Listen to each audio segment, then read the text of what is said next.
Did you know that most history books completely erase Africa's 300,000-year head start on human civilization? That's about to change.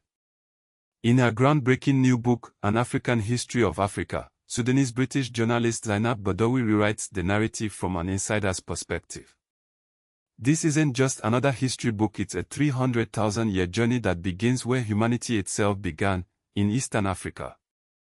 Badawi, the first woman of African descent to host BBC's Newsnight, takes us on a chronological tour that deliberately counters what she calls the Eurocentric bias in African historiography. The book establishes ancient Egypt as fundamentally African, contrary to Western academic traditions that separate it from the continent's story. It traces the unbroken thread of African agency from the earliest humans to the complex liberation struggles that continued into the 1990s. One of the most revolutionary aspects is how Badawi handles the origin of Homo sapiens.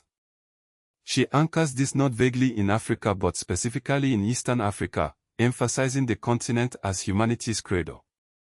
The book doesn't stop at the familiar 1960 independence movement but continues through the violent struggles that shaped modern Africa, culminating with apartheid's end in 1994. What makes this work unique is its framing. Unlike Western histories that treat Africa as history's passive recipient, Badawi presents it as the generator of civilization. She tackles head-on the academic separation of Egypt from Africa, forcing recognition of its African identity. The liberation struggles receive fresh context as part of a millennia-long tradition of self-determination. Reviews in The Guardian and TLS praise the book as definitive for general audiences.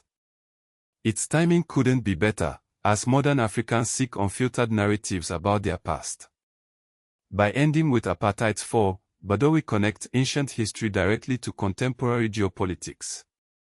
The book serves as both corrective and reclamation, challenging what she calls the blank continent myth.